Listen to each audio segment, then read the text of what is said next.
Hello everyone. Today we study fourth chapter of class 12th chemistry, that is chemical kinetic. ये physical chemistry का सबसे easiest chapter है जिसके numerical बहुत easily बन जाते हैं अगर आपको उसका फॉर्मूला पता हो तो। ठीक है, स्टार्ट करते हैं। केमिकल काइनेटिक, यहाँ पर देखो काइनेटिक का मतलब होता है मूवमेंट। ठीक है, तो मूवमेंट का मतलब क्या है कि आप जो केमिकल रिएक्शन परफॉर्म कर रहे हो उसमें पार्टिकल्स क्या कर रहे हैं, कैसे वो रिएक्ट कर रहे हैं, किस स्पीड से वो रिएक्ट कर रहे हैं, पहले कौन सा बॉन्ड ब्रेक हो रहा है, कौन सा बॉन्ड फॉर्म हो रहा है, ये जितनी भी मूवमेंट है वो सब हम लोग इस चैप्टर में पढ़ेंगे, इसलिए इसको बोल रहे हैं केमिकल काइनेटिक। ठीक है, तो इसको हम लोग क्या बोल सकते हैं, it is the branch of chemistry that deals with the rate of reaction. जो पार्टिकल्स हैं वो कितनी इजीली क्या कर रहे हैं, एक दूसरे के साथ कंबाइन हो रहे हैं या फिर कितनी इजीली ब्रेक हो रहे हैं। Factors which affect rate of reaction.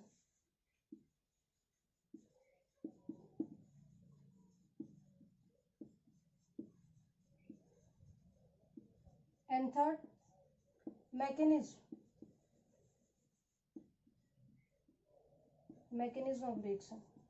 ठीक है, मैकेनिज्म ऑफ रिएक्शन मतलब स्टेप बाय स्टेप आपको देखना है कि रिएक्टेंट के जो उसके ओल्ड वाले जो बॉन्ड है वो कैसे ब्रेक हो रहे हैं और न्यू बॉन्ड वो कैसे फॉर्म कर रहे हैं। तो आपको ये तीन चीज देखनी है, इसमें से हम लोग मेनली इन दो पॉइंट्स पे फोकस करेंगे, rate of reaction and factors which affect the rate of reaction. ठीक है, अब यहाँ पे देख लो, अगर आप कोई केमिकल रिएक्शन करवा रहे हो, ठीक है, अगर आपको कोई एक्सपेरिमेंट करना है तो आपको उसमें तीन चीजें देखनी होंगी। फर्स्ट तो ये कि आप जो केमिकल रिएक्शन परफॉर्म करने वाले हो क्या वो प्रैक्टिकली पॉसिबल है या नहीं। ठीक है, मतलब ऐसा है कि अगर आप रूम टेम्परेचर पे हाइड्रोजन और ऑक्सीजन को एक ही कंटेनर में डाल के बैठे हो कि हाँ इनके बीच में रिएक्शन होगा, तो ऐसा नहीं है। तो आपको पहले क्या चेक करना है, फिजिबिलिटी, जो रिएक्शन आप परफॉर्म करने वाले हो वो रिएक्शन एक्चुअल में प्रैक्टिकली पॉसिबल है या नहीं। ठीक है, तो केमिकल रिएक्शन परफॉर्म करने से पहले आप क्या चेक करते हो, फिजिबिलिटी ऑफ रिएक्शन। फिजिबिलिटी कैसे चेक करोगे, आपको याद होगा हम लोग थर्मोडायनेमिक में पढ़े थे, डेल जी गिव्स फ्री एनर्जी। अगर ये क्या होता है, नेगेटिव होता है, तभी वो रिएक्शन स्पॉन्टेनियस होगा, अदरवाइज स्पॉन्टेनियस नहीं होगा।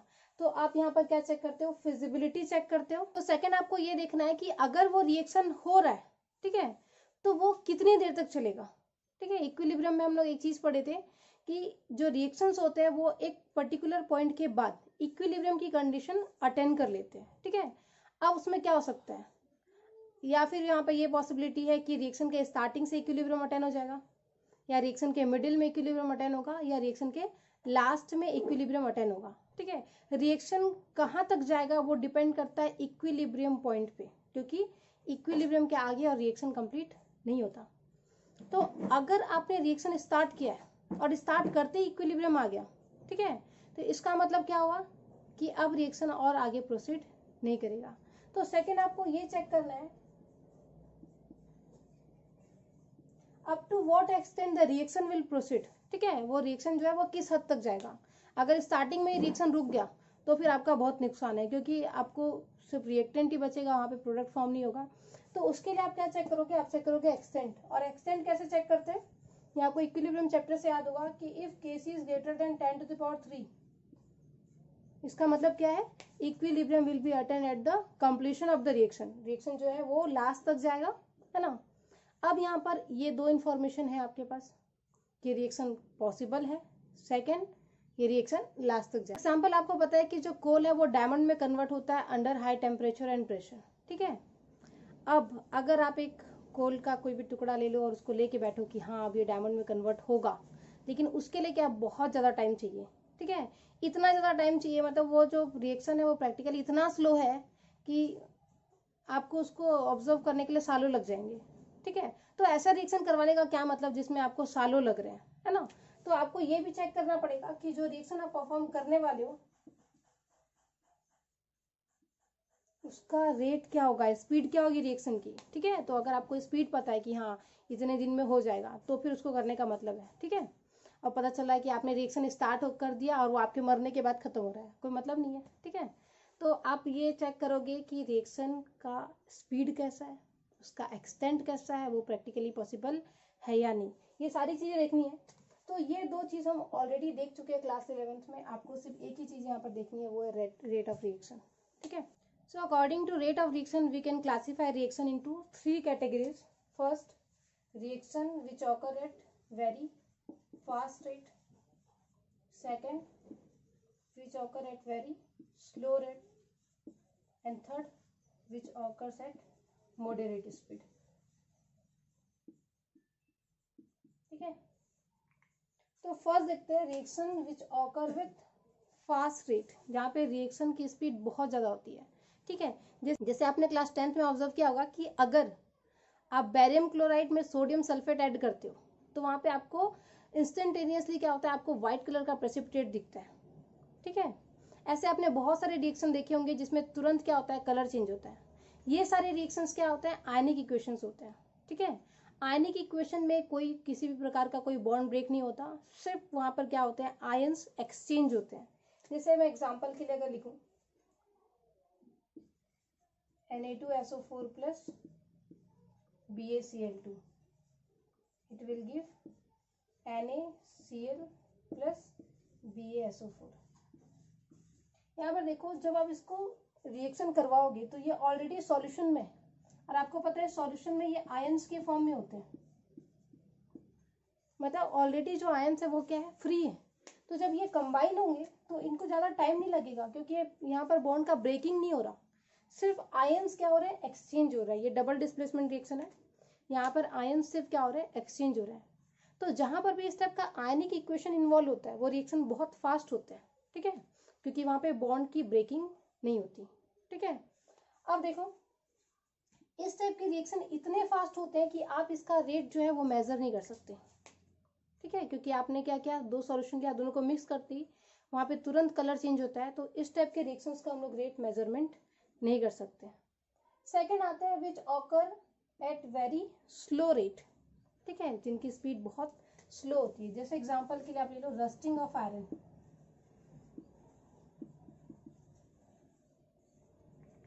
इनका भी हम लोग रेट मेजरमेंट नहीं करते क्योंकि ये बहुत स्लो है।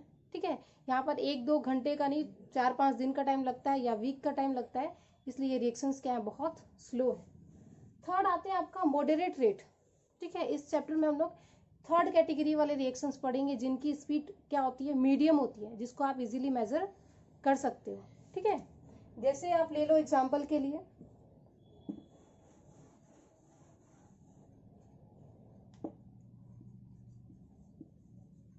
Hydrolysis of ester.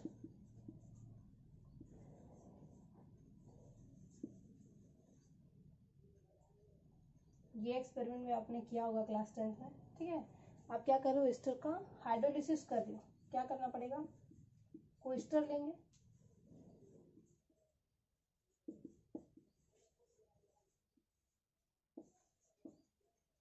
क्या होगा, ये ब्रेक होके बनाएगा इथेनोइक एसिड प्लस एल्कोहल। तो ये रिएक्शन मॉडरेट स्पीड में है, आप इसका रेट मेजरमेंट कर सकते हो।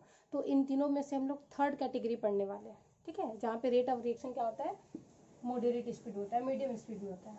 अगर आप स्पीड निकालते हो किसी व्हीकल का, किसी ऑब्जेक्ट का, तो आप कैसे निकालते हो, total distance covered by the object divided by total time taken. ठीक है, जैसे अगर मैं ले रही हूँ ये जगह डिस्टेंस डिवाइडेड बाय टाइम, है ना। जैसे अगर कोई डिस्टेंस कवर कर रहा है कितना, 30 किलोमीटर, और उसको टाइम लग रहा है 1 आवर का, तो क्या जाएगा 30 किलोमीटर पर आवर की स्पीड, ऐसी कोई होगी। ठीक है, तो नॉर्मली हम लोग स्पीड ऐसा निकालते हैं। लेकिन यहाँ पे कोई ऑब्जेक्ट नहीं मूव कर रहा है, यहाँ पे एक केमिकल रिएक्शन हो रहा है। तो अगर आप बीकर में कोई क्या कर रहे हो, केमिकल रिएक्शन परफॉर्म कर रहे हो, तो आप क्या करोगे, रिएक्टेंट ऐड करने के बाद आप टाइम नोट करोगे, और रिएक्शन कंप्लीशन के बाद दोबारा आप टाइम नोट करोगे। तो यहाँ पर क्या होगा कि कितना आपका कितने तक रिएक्शन चला डिवाइडेड बाय कितना टाइम लगा। ठीक है, कितने देर तक रिएक्शन चला नहीं बोलेंगे हम लोग ये बोलेंगे यहाँ पर time required for completion of reaction और time required for disappearance of reactant, कि कितने देर में वो जो रिएक्टेंट का अमाउंट था वो डिसअपियर हो गया। ठीक है, जैसे अगर आप लिए हो आप बर्न कर रहे हो क्या चीज, 10 ग्राम मैग्नीशियम आप बर्न कर रहे हो। ठीक है, तो आप क्या किस चीज़ का टाइम देखोगे कि ये 10 ग्राम से कब कितना हो जाएगा 0 ग्राम, ऐसे ही देखोगे आप कुछ टाइम, मतलब फाइनल का उसका जो अमाउंट है वहां तक पहुंचने के लिए उसको कितना टाइम लगा, ये उसका क्या है रेट ऑफ रिएक्शन है। तो मैं रेट ऑफ रिएक्शन को क्या बोल सकती हूँ, rate is equal to amount of reactant consumed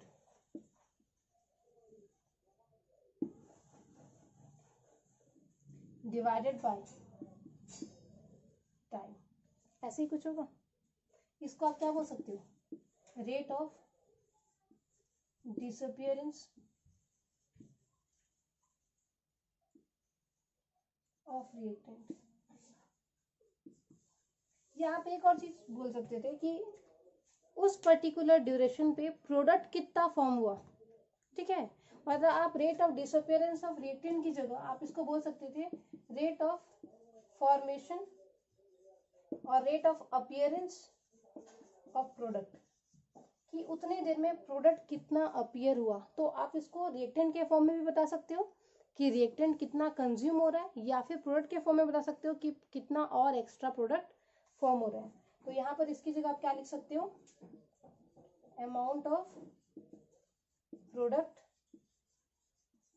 formed divided by time, ठीक है, ऐसा कुछ बोल सकते हैं। तो केमिकल रिएक्शन के लिए रेट क्या हो सकता है, rate of disappearance of reactant और rate of appearance of product, ठीक है।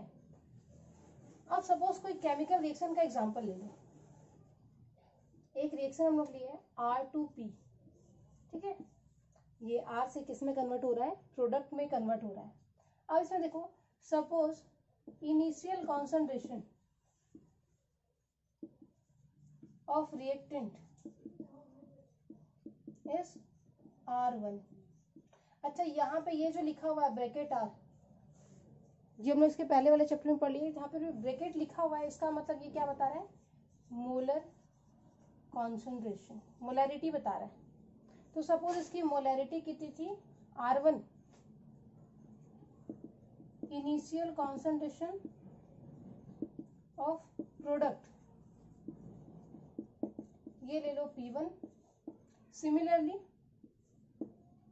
फाइनल कॉन्सेंट्रेशन ऑफ रिएक्टेंट ये हो जाएगा R2, final concentration of product हो जाएगा P2। Now rate can be defined as change in concentration of reactant, कि reactant में कितना चेंज आया, तो रिएक्टेंट में कितना चेंज आएगा R2 minus R1। Suppose time लग रहा है कितना T, या सपोज पहले टाइम था T1 अब टाइम है T2, तो ये क्या हो जाएगा T2 minus T1। Similarly product में क्या हो जाएगा P2 minus P1 divided by T2 minus T1। अब यहाँ पे आपको एक चीज मेंशन करनी है, वो है यहाँ पे नेगेटिव साइन। रीजन ये है कि विथ टाइम रिएक्टेंट जो है वो कंज्यूम हो रहा है, मतलब जो रिएक्शन की स्पीड है, ठीक है, वो इंक्रीज हो रही है, लेकिन रिएक्टेंट का अमाउंट क्या हो रहा है, कम होते जा रहा है, ठीक है। तो यहाँ पे आप इसके सामने क्या लगाओगे, नेगेटिव लगाओगे, और इन दोनों की स्पीड सेम है। मतलब अगर 1 मोल रिएक्टेंट कंज्यूम होके प्रोडक्ट बना रहा है ना, तो रिएक्टेंट के कंज्यूम होने की स्पीड क्या हुई 1 मोल, अब प्रोडक्ट के फॉर्मेशन की स्पीड भी क्या हुई 1 मोल। अगर ये 2 मोल कंज्यूम होगा तो वो 2 मोल फॉर्म होगा, ये 3 मोल कंज्यूम होगा तो वो 3 मोल फॉर्म होगा। मतलब दोनों का रेट जो है वो क्या है, इक्वल है, ठीक है। बस डिफरेंस ये प्रोडक्ट जो है वो क्या हो रहा है, फॉर्म हो रहा है, और जो रिएक्टेंट है वो क्या हो रहा है, डिसअपियर हो रहा है, कंज्यूम हो रहा है। आप इसको कुछ ऐसा लिख सकते हो, rate is equal to del R by del T minus sign del P by del T। यहाँ पे क्या रहेगा, प्लस साइन। अच्छा, ये प्लस साइन आप नहीं लिखेंगे तो भी चलेगा, लेकिन माइनस साइन जो है वो आपको मेंशन करना ही है। अब आप एक और एग्जांपल ले लो, A प्लस बी टू सी, ठीक है। आप क्या कर रहे हो, A प्लस बी कंबाइन करके क्या फॉर्म कर रहे हो, C फॉर्म कर रहे हो। अब यहाँ पर देखो, अगर इसका 1 मोल कंज्यूम होता है तो इसका भी कितना मोल कंज्यूम होगा, 1। इसका फॉर्म कितना होगा, 1। Means 1 mole of A combines with 1 mole of B to form 1 mole of C। तो यहाँ पर तीनों की स्पीड जो है वो सेम है। तो आप रेट को क्या लिख सकते हो, rate is equal to del A by del T minus del A by del T minus del B by del T is equal to plus del C by del T। Easy है। वहां पे जितने भी reactant और product होंगे सबकी speed क्या होगी, इक्वल होगी। तो आप रिएक्टेंट के सामने लगा लोगे माइनस साइन और प्रोडक्ट के सामने लगा लोगे प्लस साइन। अब अगर मैं इस रिएक्शन को कुछ ऐसा लिखूं, अगर मैं इसको लिखूं 2R2P, इसका मतलब क्या हुआ, 2 moles of reactant get consumed to form 1 mole of product। मतलब एट ए टाइम इसका 2 मोल अगर कंज्यूम होता है तो इसका सिर्फ 1 मोल फॉर्म होता है, ठीक है। तो यहाँ पे किसकी स्पीड ज्यादा है, रिएक्टेंट की या प्रोडक्ट की। यहाँ पे रिएक्टेंट की स्पीड ज्यादा है क्योंकि रिएक्टेंट एक बार में क्या हो रहा है, 2 मोल कंज्यूम हो रहा है। अब प्रोडक्ट एक बार में 1 मोल फॉर्म हो रहा है, ठीक है। So here we can see that with 2 mole consumption of reactant only 1 mole of product is formed, ठीक है। तो अगर रिएक्टेंट के 2 मोल्स कंज्यूम हो रहे हैं एट ए टाइम और इसका सिर्फ 1 मोल फॉर्म हो रहा है, इसका मतलब हुआ rate of disappearance of reactant is double of rate of appearance of product. मतलब जिस स्पीड से प्रोडक्ट जो है वो फॉर्म हो रहा है, रिएक्टेंट की स्पीड उससे डबल है। तो मैं क्या लिख सकती हूँ, rate of disappearance of reactant is equal to 2 into rate of formation of। Clear है, समझ में आया कि इसका अगर 2 मोल फॉर्म कंज्यूम होता है तो इसका सिर्फ 1 मोल फॉर्म होता है। मतलब अगर इसका 2 मोल फॉर्म करना है तो इसका कितना कंज्यूम करना पड़ेगा, 4, है ना। तो रिएक्टेंट की जो स्पीड है वो प्रोडक्ट से क्या है, जस्ट डबल है। वो at a time 2 mole consume हो रहा है और वो एक बार में सिर्फ 1 मोल फॉर्म हो रहा है, ठीक है। तो यहाँ पे जब मैं इसका रेट लिखूंगी तो मैं क्या लिखूंगी, अगर मैं लिखूं rate is equal to del P by del T, ठीक है। तो यहाँ पे क्या लिखूंगी मैं, half of del R by del T। अब ये हाफ क्यों आया, because rate of consumption of reactant is double of rate of formation of product, ठीक है। तो इसका रेट इसका क्या है, डबल है, तो ये इसका क्या होगा, हाफ होगा, ठीक है। इसको यहाँ ले आओगे आप सामने तो ये क्या हो जाएगा, हाफ हो जाएगा ना। तो इतना सब कुछ तामझाम आपको नहीं याद करना है। आप सिंपली ये याद रखो कि जो कोफिशिएंट होगा रिएक्टेंट और प्रोडक्ट का वो आपको रेसिप्रोकल में लिखना है। मतलब एक और एग्जांपल लेते हैं, 2N2O5 to 4NO2 plus O2, ठीक है। इसका अगर मुझे ये रेट वाला एक्सप्रेशन लिखना है पूरा तो मैं कैसा लिखूंगी, रेट इज इक्वल टू, ये रिएक्टेंट है इसलिए माइनस साइन, सामने 2 है इसलिए क्या हो जाएगा, हाफ डेल, रिएक्टेंट क्या है अपना N2O5 है, रिएक्टेंट क्या है N2O5 divided by del is equal to, product में इसका कोएफिशिएंट 4 है तो ये क्या हो जाएगा 1/4 डेल, प्रोडक्ट क्या है NO2 divided by del T is equal to, यहाँ पर एक और प्रोडक्ट है तो आप इसके फॉर्म में भी लिख सकते हो, O2 के फॉर्म में। ये हो जाएगा, इसके सामने कुछ नहीं है तो कुछ नहीं आएगा, हो जाएगा del O2 divided by del T। तो ये क्लियर है कि रिएक्शन में जो भी उसका कोफिशिएंट होगा वो आपको कहाँ पर लिखना है, रेसिप्रोकल में इसके सामने लिखना है, ठीक है। और रिएक्टेंट के लिए सामने आपको लगाना है माइनस साइन, प्रोडक्ट के सामने आप चाहो तो प्लस साइन लगा सकते हो, नहीं लगाओगे तो भी चलेगा, ठीक है। एनसीईआरटी का एक एग्जांपल देखते हैं, ठीक है। क्वेश्चन है rate of decomposition of N2O5 in CCl4 at 318 Kelvin has been studied. Initially the concentration of N2O5 is 2.33 mole per liter and after 184 minutes it is reduced to 2.08 mole per liter. The reaction takes place according to the equation, same equation जो अपन example में लिए थे। Calculate the rate of reaction, what is the rate of production of NO2। तो आपको rate expression लिखना है, ठीक है। सिंपली आपको रेट पूछा है और उसके बाद rate of production of NO2 पूछा है। तो आप इस इक्वेशन के अकॉर्डिंग पहले तो ये लिख लो कि रेट का एक्सप्रेशन क्या होगा। Rate is equal to half of N2O5 del N2O5 ना, डेल क्यों, क्योंकि आपको चेंज बताना है, डिवाइडेड बाय डेल T। और यहाँ पर आपको लिखना है नेगेटिव साइन। नेगेटिव साइन क्यों ऐड कर रहे हैं, क्योंकि ये क्या है, रिएक्टेंट है। Is equal to 1/4 del NO2 by del T is equal to, इसके सामने कुछ नहीं आएगा, del O2 bye del T, ठीक है। नेक्स्ट आते हैं, आपको रेट निकालना है और ये आपको गिवन है, तो पहले इतना पोर्शन ले लो। रेट इज इक्वल टू हो जाएगा minus half of del N2O5। Del N2O5 means change in N2O5।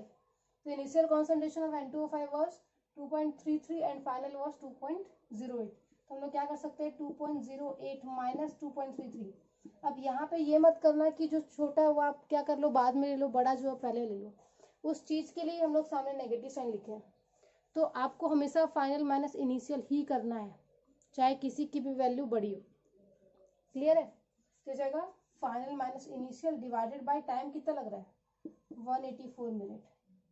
इसको सॉल्व कर लोगे आंसर आ जाएगा हाफ ऑफ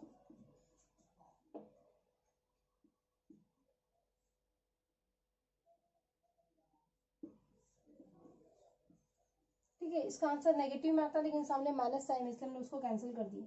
यहाँ से आप इसका आंसर निकालोगे, आपको क्या मिल जाएगा, रेट ऑफ रिएक्शन मिल जाएगा। अब आपको एक और चीज पूछा है, आपको पूछा है what is the rate of production of NO2। Rate of production of NO2 मतलब आपको ये पूछा है del NO2 by del T, ठीक है। ये रेट ऑफ क्या है, प्रोडक्शन ऑफ NO2 है। तो यहाँ से ये कर लो, ये हो जाएगा rate is equal to 1/4 del NO2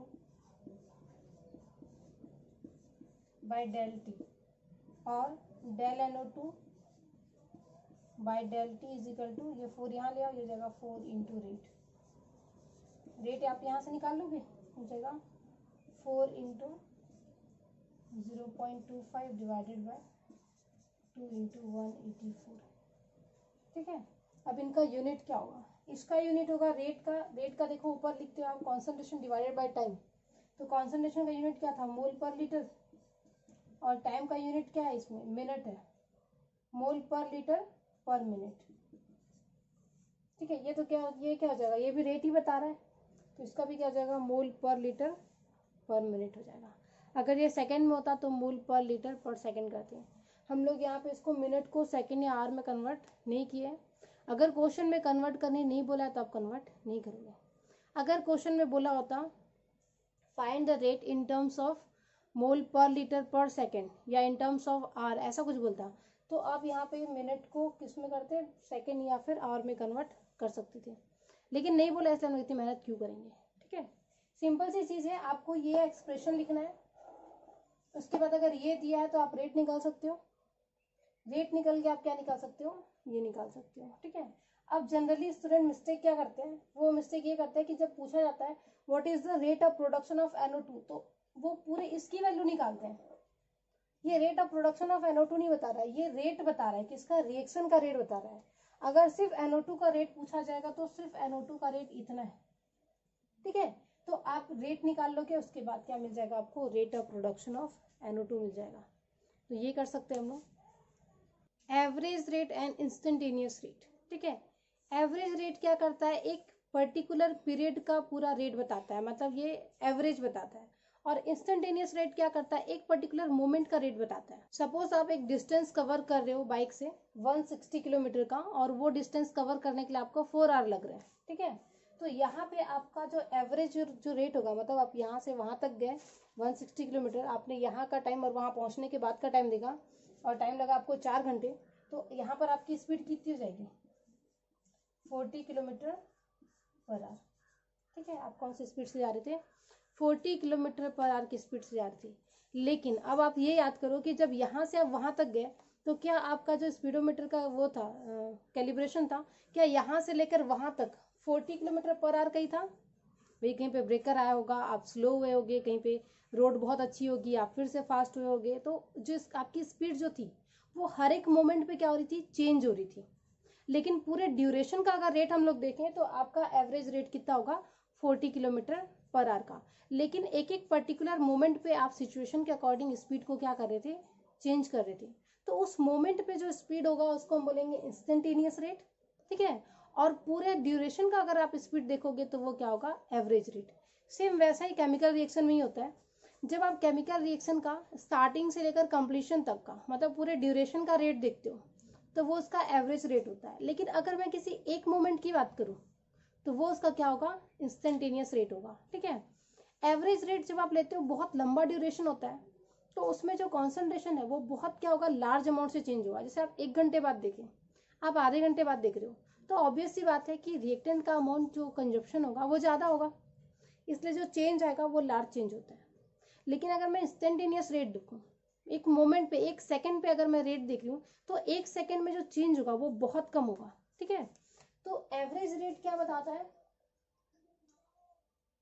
एक पर्टिकुलर ड्यूरेशन या पीरियड बताता है, ठीक है। और ये क्या है, पर्टिकुलर मोमेंट का रेट बताता है। एवरेज रेट में जो कॉन्सेंट्रेशन होगा उसमें लार्ज चेंज आएगा, क्योंकि अब अगर आपका ड्यूरेशन लंबा है तो चेंज भी क्या होगा, लॉन्ग होगा, लार्ज होगा।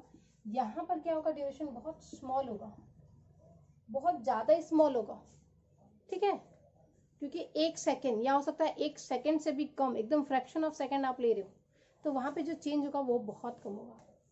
यहाँ पे चेंज शो करने के लिए हम लोग डेल यूज करते हैं और यहाँ पर चेंज शो करने के लिए हम लोग डी यूज करते हैं, ठीक है। जैसे यहाँ पर आप लिखोगे rate is equal to minus del R upon del T और del P upon del T. यहाँ पे आप लिखोगे rate is equal to D R upon D T minus D R upon D T is equal to plus D P by D T. तो same चीज है, ये भी चेंज बता रहा है, ये भी चेंज बता रहा है, लेकिन आप यहाँ पर डेल लिखोगे क्योंकि लार्ज चेंज है, यहाँ पर डी लिखोगे क्योंकि स्मॉल चेंज है, ठीक है। अब यहाँ पर देखो, आप नीचे लिख सकते हो where d t tends to zero, क्योंकि आप एक मोमेंट पे ले रहे हो, मतलब चेंज इन टाइम क्या होना चाहिए, जीरो, ऑलमोस्ट जीरो। तो यहाँ पर आप लिमिट ले सकते हो d t tends to zero, तो ये हो जाएगा। अगर यहाँ पर भी मैं डेल टी को क्या कर दूँ, जीरो कर दूँ, यहाँ पर मैं लिख दूँ del t tends to zero, तो एवरेज रेट और इंस्टेंटेनियस रेट दोनों क्या हो जाएंगे, सेम हो जाएंगे। क्लियर है। एवरेज रेट कैलकुलेट करना बहुत इजी है क्योंकि आप लार्ज ड्यूरेशन के लिए लेते हो, वहाँ मेजर करना इजी होता है, और इंस्टेंटेनियस रेट मेजर करना क्या होता है, डिफिकल्ट होता है। अब ये तो जो चीज़ है आप मैथमेटिकली आप इसको कैलकुलेट कर सकते हो, लेकिन अगर आपको क्या करना है, इसको एकदम अच्छे से कैलकुलेट करना है तो आप इसका ग्राफिकल रिप्रेजेंटेशन भी देख सकते हो कि ग्राफिकली इन दोनों को कैसे हम लोग मेजर करेंगे।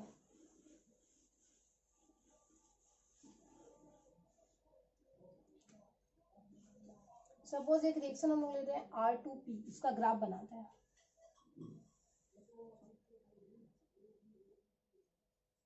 इधर ले लें हम लोग कॉन्सेंट्रेशन, इधर ले लो time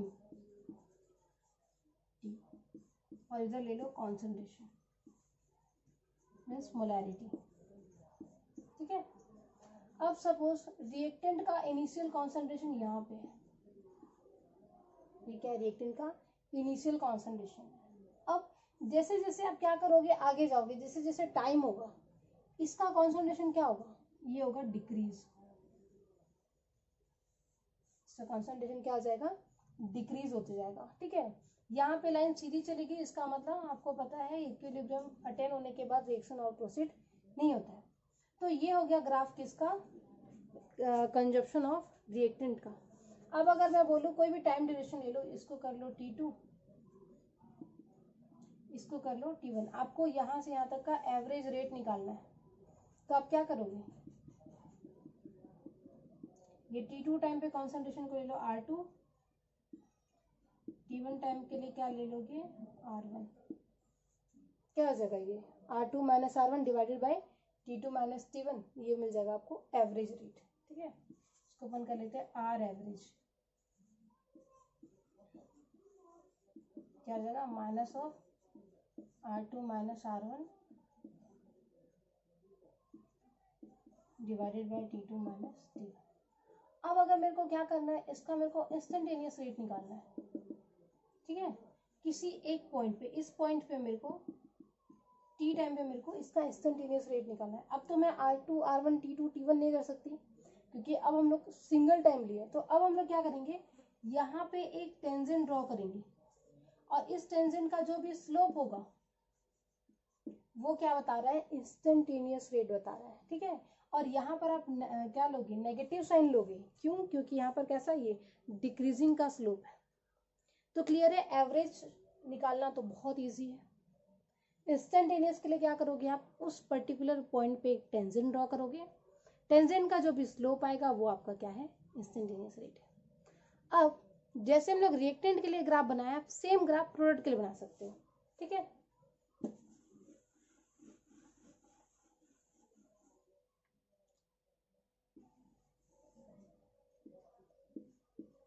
same concentration time. Suppose initial concentration product का क्या है, 0, क्योंकि प्रोडक्ट स्टार्टिंग में तो होगा नहीं, तो इसका इनिशियल कॉन्सेंट्रेशन था 0। विद टाइम ये धीरे धीरे फॉर्म होगा, आफ्टर पर्टिकुलर टाइम ये क्या हो जाएगा, कांस्टेंट हो जाएगा, इक्विलिब्रियम जहाँ पे अटेम हुई, उसके बाद रिएक्शन क्या हो गया, स्टॉप हो गया। अब यहाँ पर देखो, फिर से कोई टाइम लेते हैं, T2 T1 P2 P1, average rate हो जाएगा P2 minus P1 divided by T2 minus T1। लेकिन अगर मैं आपको इस पर्टिकुलर पॉइंट का मतलब टी टाइम पे अगर मैं आपको बोलूँ इंस्टेंटेनियस रेट कैलकुलेट करना है, तो आप क्या करोगे, आप यहाँ पे एक स्लोप बनाओगे। इंस्टेंटेनियस रेट क्या होगा, जो भी स्लोप होगा वो क्या है, इंस्टेंटेनियस रेट को शो कर रहा है। तो सिंपल सी चीज़ है, इसका आप ग्राफिकली भी निकाल सकते हो या फिर आप क्या कर सकते हो, मैथमेटिकली उसका जो फॉर्मूला है वहाँ से कैलकुलेट कर सकते हो। तो ये हो गया आपका एवरेज रेट और इंस्टेंटेनियस रेट।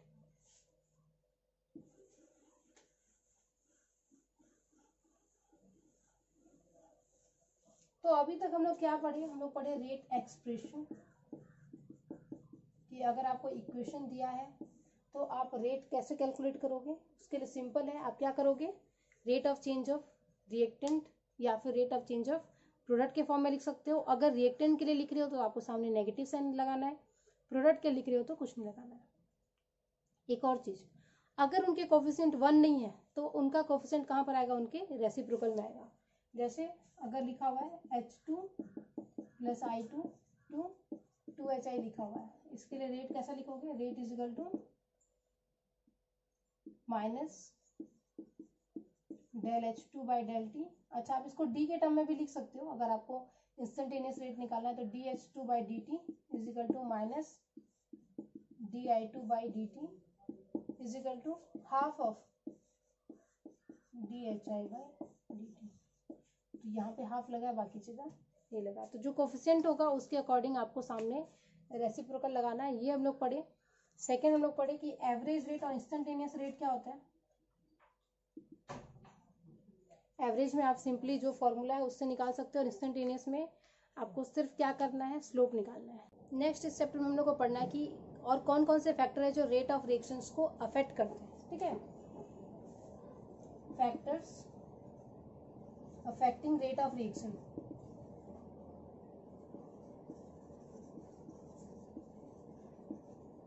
तो फैक्टर्स में आते हैं concentration of reactant, surface area of molecules,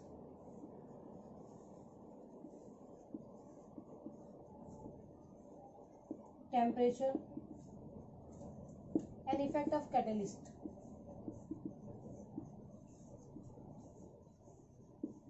ठीक है, कॉन्सेंट्रेशन ऑफ रिएक्टेंट पे कैसे डिपेंडेंट है, ये आप पढ़े होगे इक्विलिब्रियम में, कि अगर आप लार्ज अमाउंट ऑफ कॉन्सेंट्रेशन से आप स्टार्ट करते हो रिएक्शन, तो रिएक्शन की स्पीड क्या होती है, ज़्यादा होती है। जैसे जैसे रिएक्टेंट का अमाउंट कम होता जाएगा, स्पीड भी क्या होती जाएगी, कम होती जाएगी। तो एक तो ये डिपेंड कर रहा है कॉन्सेंट्रेशन ऑफ रिएक्टेंट पे, greater the concentration of reactant greater will be it's rate of reaction. Second ये डिपेंड कर रहा है सरफेस एरिया ऑफ मॉलिक्यूल्स, जो रिएक्टिंग मॉलिक्यूल्स है उनका सरफेस एरिया जितना लार्जर होगा उनके बीच में रिएक्शन उतना फास्टर होता है। ठीक है, एग्जाम्पल के लिए अगर मैं क्या करूँ, अगर मैं वुड का, लकड़ी का एक पूरा पीस ले रही हूँ बड़ा सा मोटा सा, तो उसको जलने में टाइम लगता है। लेकिन अगर मैं उसी को क्या कर दूँ, उसके 3 पीसेस में उसको क्या कर दूँ, मैं उसको कट कर दूँ, तो वो बहुत ईजिली क्या हो जाता है, बर्न हो जाता है। वैसे ही अगर आप कपड़े सुखाते हैं, तो अगर आप उसको एक जगह इकट्ठे करके सुखाएंगे तो उसको सूखने में टाइम लगेगा। लेकिन अगर मैं उसको स्प्रेड कर दूँ, ठीक है, तो उसमें क्या होगा, कम टाइम लगेगा। तो जितना ज़्यादा आप सरफेस एरिया लेते हो, रिएक्शन उतना फास्टर होता है। आप ऑब्जर्व करोगे कि क्रिस्टल को डिसॉल्व करना, बर्न करना डिफिकल्ट होता है एज कंपेयर टू उसके पाउडर फॉर्म से। पाउडर फॉर्म में रिएक्शन क्या होता है, बहुत जल्दी होता है। नेक्स्ट अपन देख रहे हैं टेम्परेचर पे। ये आप ऑब्जर्व करोगे कि आप अगर हायर टेम्परेचर पे रिएक्शन करवाते हो तो रिएक्शन क्या होता है, फास्टर होता है। Effect of catalyst, catalyst are the substances which are used to increase the rate of reactions. तो these are the factors which affect the rate of reaction. इसको हम लोग 1 by 1 डील करेंगे, ठीक है। नेक्स्ट वीडियो में अपन स्टार्ट करेंगे effect of concentration of reactant. Thank you.